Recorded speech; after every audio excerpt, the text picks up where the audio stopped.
இப்போ தமிழிசை அவர்கள் வந்து ஒரு கொடிக்கம்பை கூட நிறுத்த முடியல. இவங்க எப்படி பாஜகவை பத்தி பேசலாம்? அப்படி பார்த்தா விஜய் அவர்கள் தனி விமானத்துல யாருடைய கல்யாணத்துக்கோ போறாங்க, தனி விமானம். அதை வந்து பெரிய அளவுல கொண்டு வந்ததே பிரதமர் மோடி தான் அப்படின்ட்டு பலரும் கடுமையான விமர்சனத்தை முன்வச்சு. தமிழிசை மேடம் வந்து ஸ்ரீரங்கத்தில் நின்னாங்கன்னு நினைக்கிறேன் இடைத்தேர்தலில். கிட்டத்தட்ட வந்து அன்னைக்கு அந்த மெம்பர்ஷிப்பாக வந்து மட்டுமே வந்து அந்த இடத்துல மட்டும் அந்த தொகுதியில் மட்டுமே 2 லட்சம் உறுப்பினர்களை நாங்கள் சேர்த்திருக்கோம்னு சொன்னாங்க. வாங்கின வாக்கு என்னன்னு அவங்களுக்கே தெரியும்.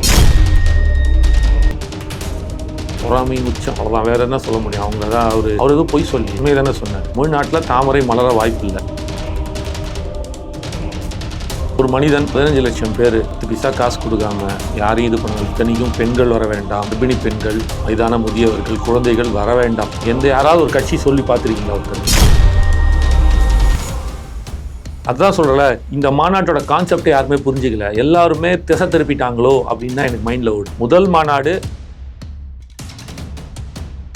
இப்போ சோசியல் மீடியா அதிகமாக இருக்கிறதுனால நீங்கள் வந்து நான் இந்த மாதிரி வரலாறு திரும்புகிறது அப்படின்றத நீங்கள் எடுத்துகிட்டு போகிறீங்களோ அப்படின்ற ஒரு இது வேற இருக்கு. இல்லை, ஒரு காலத்துக்கு ஒரு மாதிரி. இப்போது இந்த காலத்தில் அண்ணா பேசினாரு, எம்ஜிஆர் பேசினாரு, பெரியார் பேசினாருன்னா அது மக்களிடம் சேரத்துக்கு 3 நாள் 1 வாரம் கூட அப்படின்ற. இன்னைக்கு 1 நிமிஷம் போதும். இப்போ முன்னாள் அதிமுகவுடைய முன்னாள் அமைச்சர் செம்மலை அவர்கள் சொன்னதையே நான் சொல்றேன். என்ன அப்படின்னா, கொட்டி கிடக்கிற செங்கல் வந்து கோபுரம் ஆக முடியாது. ஆட்சிக்கு வந்த உடனேயே ஆட்சியை கைப்பற்றணும் அப்படின்றது செம்மலை சொன்னாரு. ஆமா, அவர் அதான் சொன்னால, அவங்களாம் அப்டேட்லயே இல்லை. திமுக ஆட்சியை பிடிக்கிறதுக்கு 18 வருஷம் ஆச்சு. அவங்க தான் அந்த முதல் மரம் வெட்டிக்கிட்டே இருந்தாங்க. எம்ஜிஆர் ஆட்சி பிடிக்கிறதுக்கு 6 வருஷத்துல பிடிச்சாரு. அவர் தான் அந்த ஷார்பன் பண்ணி முடிச்சாரு. நாங்க என்ன சொல்றோம், அவங்களோட அவரோட பேரப்பிள்ளைகளு இன்னும் டிஜிட்டல் டெக்னாலஜி 6 மாசத்துல பிடிப்போம் பாருங்கன்னு சொல்றோம்.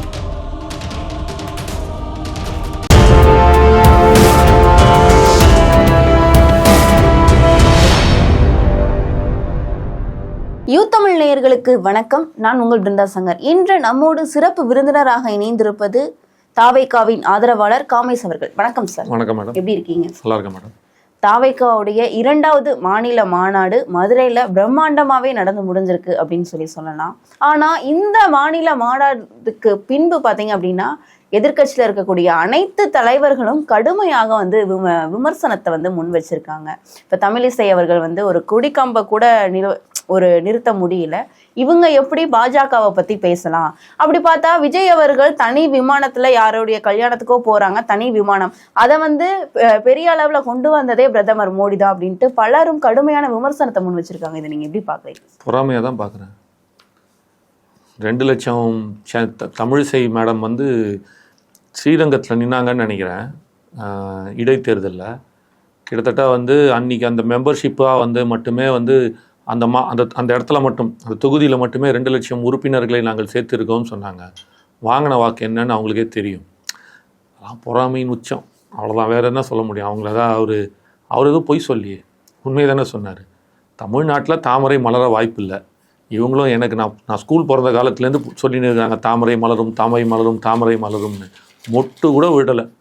அப்புறம் தானே மலர்றதுக்கு சொல்லிகிட்டே இருக்க வேண்டியதான் அவங்க. இதெல்லாம் அவ்வளோதான். அதாவது ஒரு மனிதன் 15 லட்சம் பேர் 10 பைசா காசு கொடுக்காம யாரையும் இது பண்ண, இத்தனைக்கும் பெண்கள் வர வேண்டாம், கர்ப்பிணி பெண்கள், வயதான முதியவர்கள், குழந்தைகள் வர வேண்டாம், பெண்களில் வயதான முதியவர்கள் வர வேண்டாம்னு யாராவது ஒரு கட்சி சொல்லி பார்த்துருக்கீங்களா ஒருத்தர்? இதை ஒரு மனுஷன் சொல்லியும் இந்த அளவுக்கு இப்படி ஒரு கூட்டம் முதல் நாளே வந்து நின்றுட்டு அவருக்காக 1 வாரமாக திருவிழா. நம்ம அங்கே தான் இருக்கோம். சாயங்காலம் 6 மணி ஆச்சுன்னா ஃபேமிலியாக வந்துடுறாங்க. அப்பா, அம்மா, பையன், தங்கச்சி எல்லாமே வந்து நின்றுட்டு அங்கே வெறும் ஸ்டேஜ் போட்டுட்ருக்காங்க, வேலை நடந்துருக்கு. அந்த வேலையை உட்காந்து சும்மா பார்த்துட்ருக்காங்க. யாருமே இங்கே கிடையாது. வேலையாட்கள் வேலை செய்கிற ஸ்டேஜையே உட்காந்து பார்த்துட்டு இருக்காங்க. சும்மா வந்தோம், என்ன சார் வந்துட்டு நாங்கள் போய் விசாரிக்கும் போது சும்மா வந்தவங்க பார்க்கறதுக்கு நம்ம ஏரியாவில் போடுறாங்க. எங்கேருந்து வந்துட்டு மதுரையிலேருந்து வரேன். 20 கிலோமீட்ரு மதுரை மெயின் மாநகராட்சி, மதுரை இதுலேருந்து சிட்டிலேருந்து இது 26 கிலோமீட்டர் உள்ளே இருக்குது போகிற ரூட்டு. தூத்துக்குடி போகிற ரூட்டு, விருதுநகர் பார்டர் 2த்துக்கும். அங்கேருந்து ஒரு 25 கிலோமீட்டர் ட்ராவல் பண்ணி வந்துட்டு காரில் வந்துட்டு உட்காந்து பார்த்துட்டு டைம் ஸ்பெண்ட் பண்ணிட்டு போகிறாங்க. அந்த ஏரியா ஃபுல்லாக நீங்கள் பார்த்தீங்கன்னா கடைகள் போட்டாங்க. ஒரு 500 கடைகளுக்கு மேலே நிறுத்திக்கு இருந்துச்சு மாநாட்டுக்கு. 1 வாரமாகவே கடைகள் இருந்துச்சு. நீங்கள் யோசிச்சு பாருங்கள், இல்லை நீங்கள் யூடியூப்பில் போங்க, கூகுளில் போங்க, தட்டி பாருங்கள். ஏதாவது ஒரு மாநாட்டுக்கு வேறு கட்சி மாநாட்டுக்கு ஒரு கடை போட்டு ஒரு வியாபாரம் எவனா ஒருத்தன் பண்ணியிருப்பானான்னு. ஒருத்தன் கூட பண்ண மாட்டான். ஏன்னா அடித்து பிடிங்கிடுவானுங்கன்னு தெரியும், பயம். ஆனால் இது வந்து ஒரு திருவிழா மாதிரி. மதுரையில் வருடத்துக்கு ஒரு முறை சித்திரை திருவிழா கள்ளழகர் ஆற்றுல இறங்க நடக்கும். இந்த வருடம் 2 திருவிழா, தாவேகா திருவிழாவும் சேர்த்ததில் சேர்த்துக்கலாம். அந்த அளவுக்கு ஒரு மாபெரும் பெஞ்ச் மார்க்காக தமிழக அரசியல் வரலாற்றில் ஒரு பெஞ்ச் மார்க்கான ஒரு மாநாடாக பார்க்குறேன். ஆக்சுவலி இது இந்திய அரசியல் வரலாற்றிலே இது ஒரு பெஞ்ச் மார்க் தான். எனக்கு ஒரு சின்ன டவுட் இருக்குது, அந்த டவுட்டை நான் கிளியர் பண்ணோம். அது சொல்லாமல் நம்ம சொல்லக்கூடாதுன்னு பார்க்குறேன். ஏன்னா இதோட மாநாடு வந்து 600 ஏக்கரில் நடந்திருக்கு. இது வரைக்கும் இந்தியாவிலேயே அதிகமாக ஏக்கர் மாநாடு என்பது என்னென்னா எவ்வளோ மக்கள் கூட்டினாங்க, எவ்வளோ ஏக்கரில் பெருசாக செஞ்சாங்கன்னு தான் பார்ப்பாங்க. அதில் பார்க்கும்போது ஹரியானா முதலமைச்சர் தேவிலாலோட பையன் ஓம் பிரகாஷ் சௌதாலான்ற ஒருத்தர் வந்து 440 ஏக்கரில் ஹையஸ்ட்டாக நடத்தியிருக்கார் இந்தியாவிலேயே மாநாடு அப்படின்றது ஒரு தரவு. அதான் சொல்கிறேன், டீட்டெயில் இல்லாமல் நம்ம பேசக்கூடாதுனால. ஆனால் நம்ம இங்கே வந்து தாவேகா விஜயனாவும் பொதுச் செயலாளர் புசியானந்தனும் 600 ஏக்கரில் நடத்தியிருக்காங்க. ஸோ இது இந்தியா பாலிடிக்ஸ்லேயே இது வந்து ஒரு பெஞ்ச் மார்க்காக தான் நான் பார்க்குறேன். பட் எனக்கு அந்த டேட்டா கிடைக்கல. அந்த டேட்டா டேட்டு என்னன்னு தேடிட்டு இருக்கோம், சரியாக கிடைக்கல. அது கிடைச்சதுக்கப்புறம் அடுத்த இதில் நான் ஆத்தென்டிகேட்டடாக நான் சொல்கிறேன். கண்டிப்பாக சார். இப்போ நீங்கள் இவ்வளோ பெரிய மாநாடு நடந்திருக்கு, எல்லாரும் வந்து விமர்சனத்தை தான் வந்து விஜய் அவர்கள் மேலே வைக்கிறாங்க. ஆனால் இந்த கூட்டம் கூடுது, இது வாக்காக மாறுமா அப்படின்ற விமர்சனத்தை வைக்கிறாங்க.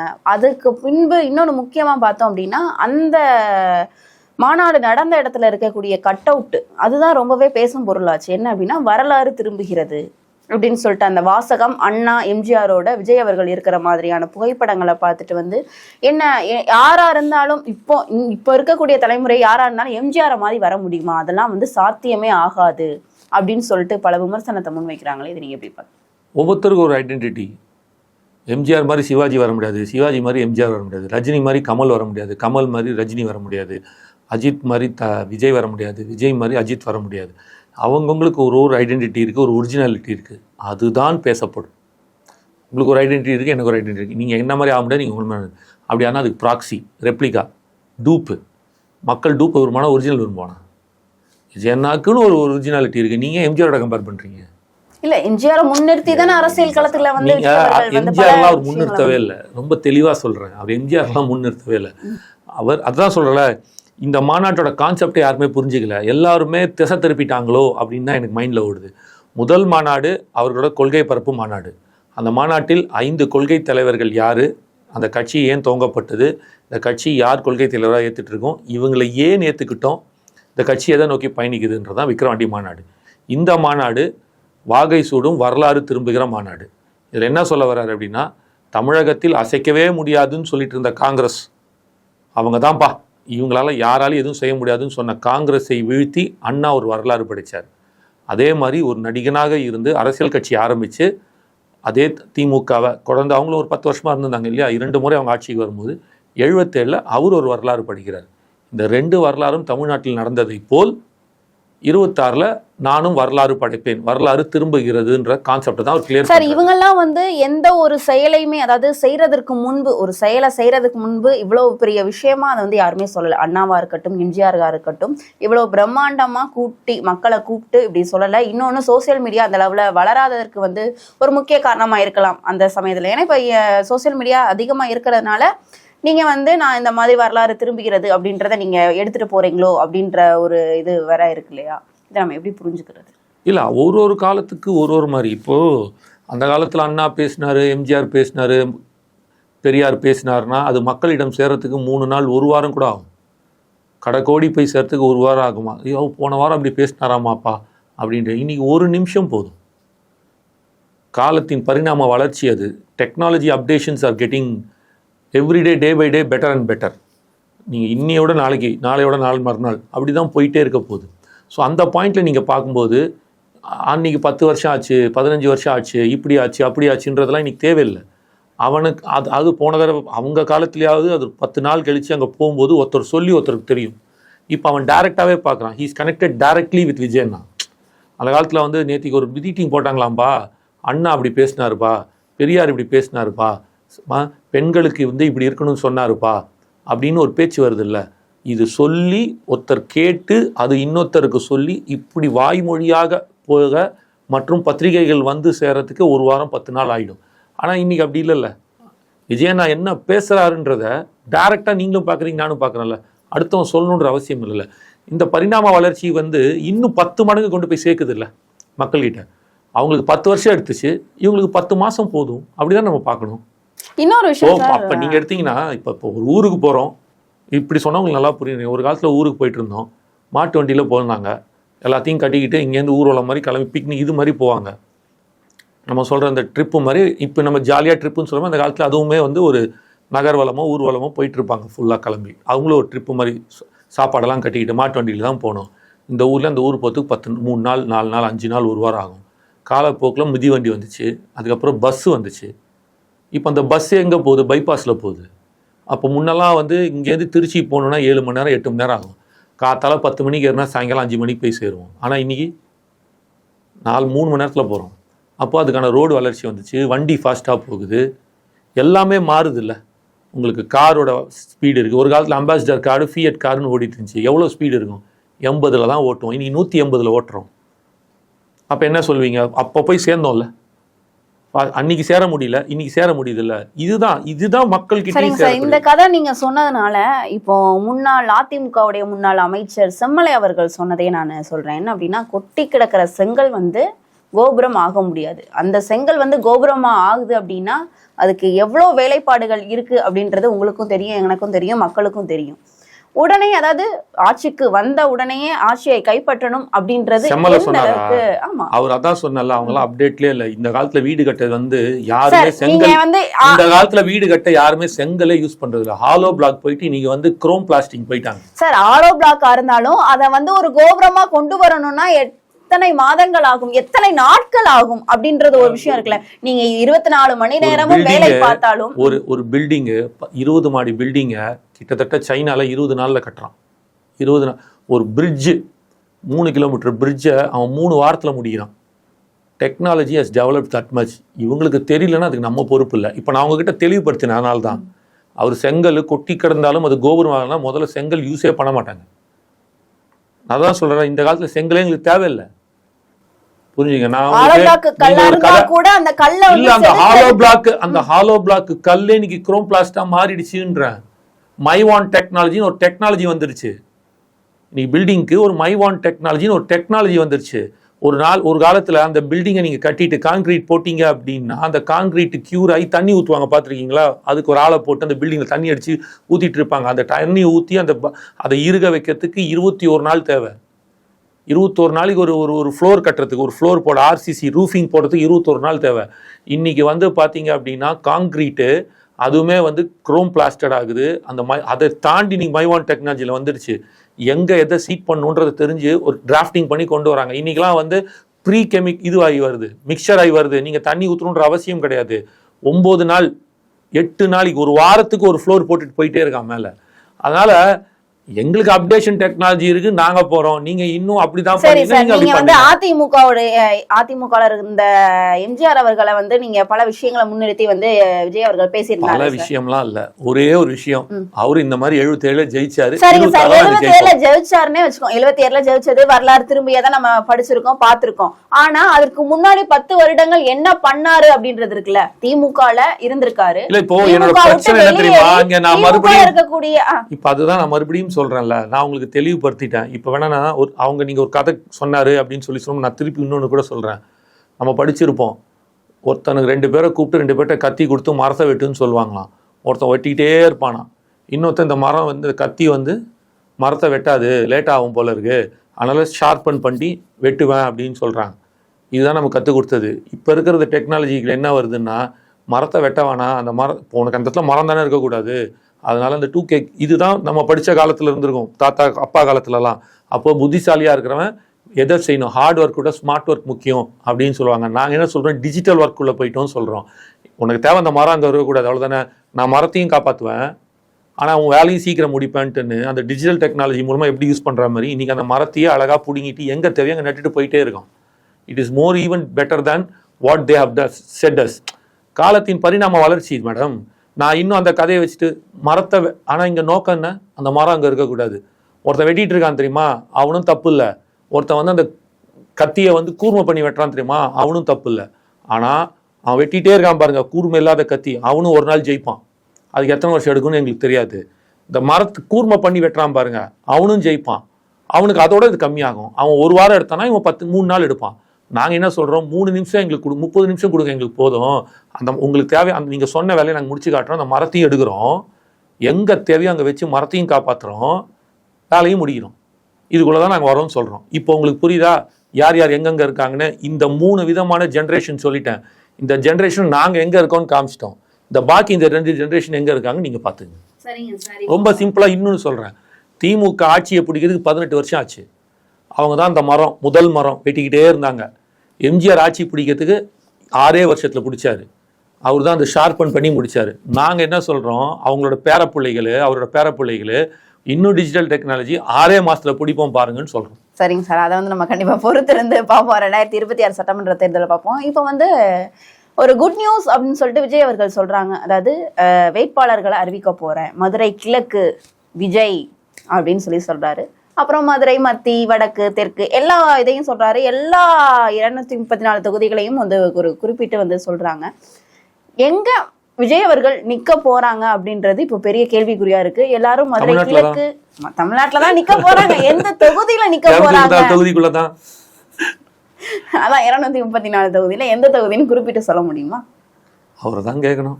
அவ்வளவு க்ளோஸ் ஆகல மதுரை கிழக்கு விஜய் அண்ணாக்கு அவ்வளவு க்ளோஸ் ஆகல.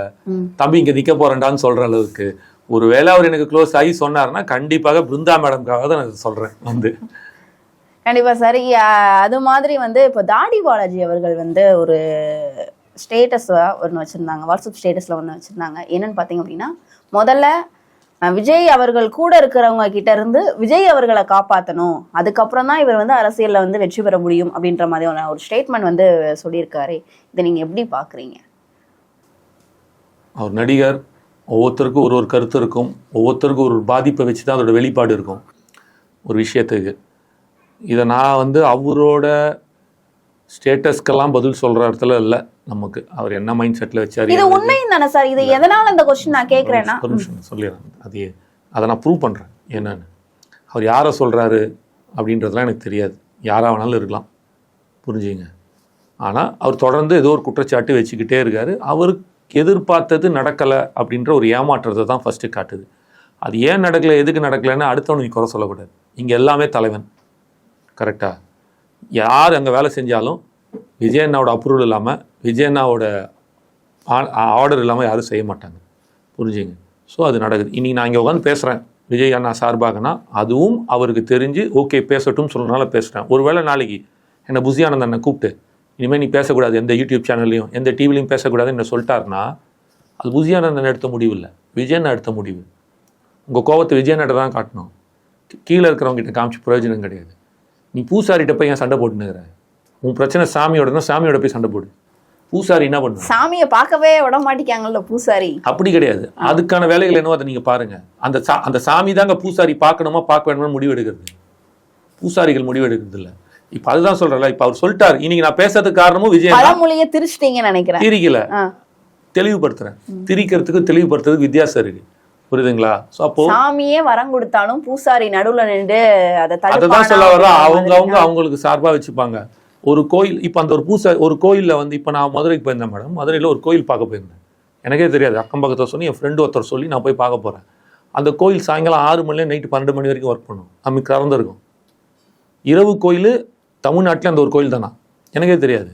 அது பூசாரி வந்து சொன்னதா? சாமி சொல்றான், பூசாரி செய்யறான். மற்ற கோயில்லாம் வந்து சொல்லுமா சார்? சொல்லும், சொல்லியிருக்கணும். உங்களுக்கு நம்பிக்கை, சாமி மேல நம்பிக்கை இல்லைன்னா சொல்லல. அது ஒரு கல்லு இல்ல அப்படின்றத விட எந்த சாமியும் என்னை இந்த நேரத்துல கும்பிடுங்க, இந்த நேரத்துல நட சாத்தணும் அப்படின்னு எந்த சாமியும் சொல்ல, மக்கள் தான் வந்து அதை வந்து கட்டமைப்பு. அதுதான் சொல்ல வரேன். அப்படி நீங்க பாத்தீங்கன்னா சாமினே ஒண்ணு கிடையாது. நீங்க உங்களுக்கு ஒருத்தர் உதவி செய்யறேன்னா அவர் தான் கடவுள். மனித ரூபத்துல தான் கடவுள் இருக்காரு. கடவுள் மனிதனை படைச்சானா, மனிதன் கடவுளை படைச்சானா? சொல்ல முடியுமா உங்களால? எது முதல்ல வந்துச்சு? ஏண்டா மனிதன் தான் கடவுளை படைச்சான்னா அப்ப இந்த கடவுள் எங்கேந்திரா வந்தாரு? அது ஒரு சிற்பி தானே கல் நடுக்கிருக்கான். அப்ப அந்த கடவுளே படைச்சது மனிதன் தானே. கோயிலேருந்து முட்டை வந்தா முட்டை. அதே மாதிரிதான் இந்த இஷ்யூஸும் சில விஷயத்துக்கு முடியாது. இப்போ அவரு வந்து அவரோட கோபத்தை யார், இப்ப நான் அதை தான் சொல்றேன்ல, இன்னைக்கு என்ன வேணான்னு அண்ணன் நிறுத்திட்டாருன்னா நான் பேச முடியாது. அது அண்ணனோட முடிவு இல்லை, தலைவரிடம் வருவதனால அவர் செய்கிறார். நீங்கள் ரொம்ப சிம்பிளாக பார்க்கணுங்க. அவர் போயிட்டு ஒரு மாநாட்டுக்கான பர்மிஷன் கொடுக்குறாரு. அந்த லெட்டர் கொடுக்கும்போது அதில் தேதி போட்டிருக்குது 21ன்னு. அதை போட்டு ஃப்ளாஷ் நியூஸாக ஓடுது மேலே. 21 ஆகஸ்ட் 21 தேதி மாற்றப்பட்டு மாநாடு நடக்குதுன்னு சொல்லிட்டு வெளியில் வந்துட்டு கேட்குறாங்க, பர்மிஷன் கொடுத்துருக்கோம் என்னைக்கிங்க, அது தலைவர் அறிவிப்பான்ட்டு போகிறாரு. ஊருக்கே தெரிஞ்சிச்சு அது 21ன்னு. அவர் கொடுக்குறாரு கமிஷனர்கிட்ட, அதை ஃபோட்டோ எடுக்கிறாங்க. உடனே ஊடகங்கள் என்ன பண்ணுது, அந்த லெட்டரை கொடுத்த பர்மிஷன் லெட்டரை ஸ்கேன் பண்ணி எடுக்கிறாங்க. அதில் 21 டேட் இருக்குது.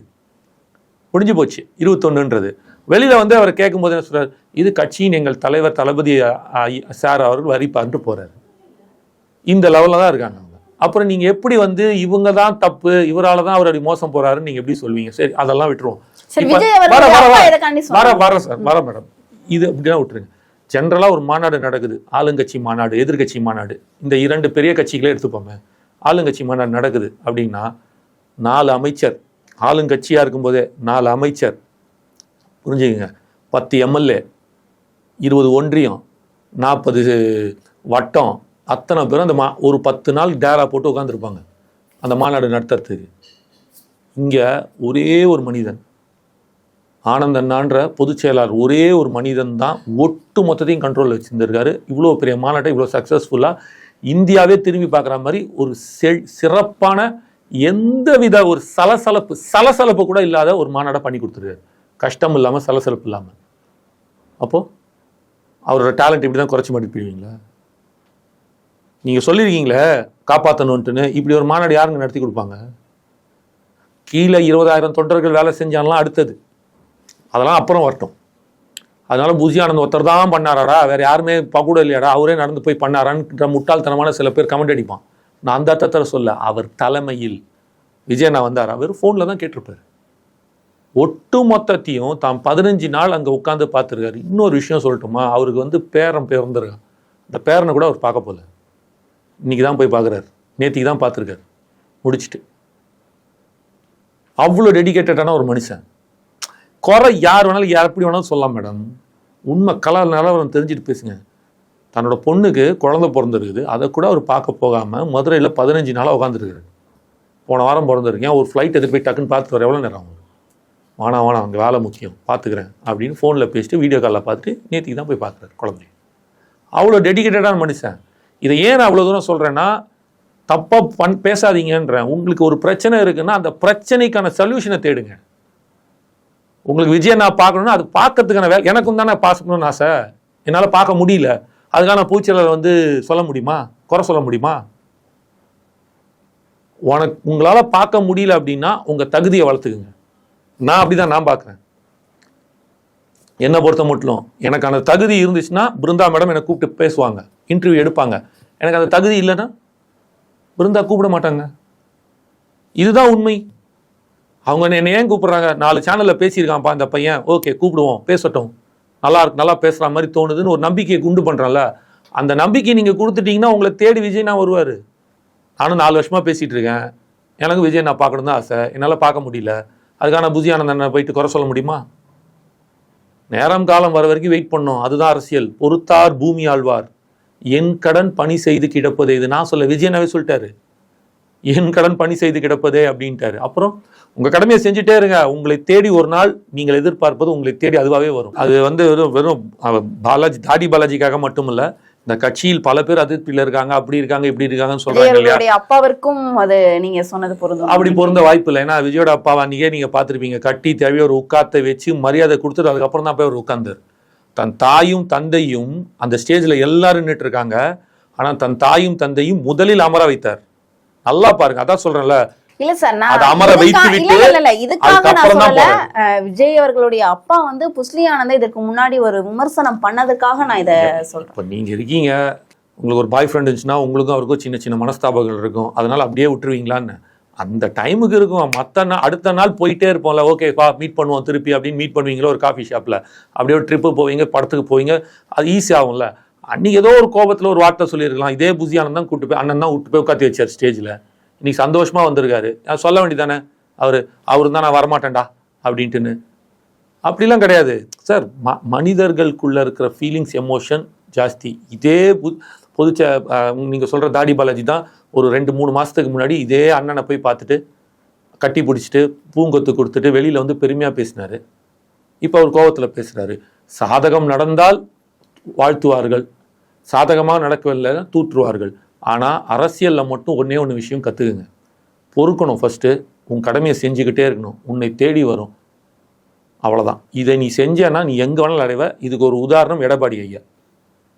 ஏன்னா அவர் உழைச்சிட்டே இருந்தார், அவர் கடமையை செஞ்சுட்டே இருந்தார். என் வேல் பல செய்து அவர் எங்கே கொண்டு வந்து நீ உட்காந்து வச்சுட்டு பாருங்க. அவரே எதிர்பார்த்துக்க மாட்டார் வாழ்க்கையில். இதுதான் நிதர்சனமான உண்மை. அந்த மாதிரி நீங்கள் செஞ்சுட்டே இருங்க. ஏன்னா நிறையா பேர் அதிருப்தியாளர் இருக்காங்க, நிறையா கமெண்ட்ஸ் போடுறாங்க இல்லையா. என்றைக்குமே உங்களோட நிலைமையில மட்டும் பார்க்காத, அவங்க நிலைமையும் பாருங்க. நமக்கு அவர் ஒருத்தர் தான், ஆனால் அவருக்கு அந்த மாதிரி 1,00,000 பேர் நிற்கிறான். அப்போ அந்த 1,00,000 பேரை அகாமடேட் பண்ணும்போது அது நேரம் காலம் வரும். அதற்காக நீங்கள் பொறுத்திருக்கணும் தான் இங்கே நான் சொல்லுவேன். கண்டிப்பா சார். 2026 நம்ம பொறுத்திருந்து தான் பார்க்கணும். நீங்க சொல்ற மாதிரி வரலாறு திரும்புகிறதா இல்ல எப்படி இருக்கு 2026 தேர்தல் களம்? அதெல்லாம் திரும்புது. அதெல்லாம் வந்து மாற்று கருத்துல பாசிட்டிவாவே இருங்க. நல்லதே நடக்கும், வெற்றி நிச்சயம். தலைவன் சொல்லிட்டான் சார். களத்துல இருக்கக்கூடிய பல்வேறு விவரங்களை எங்களோட பகிர்ந்தமைக்கு நன்றி.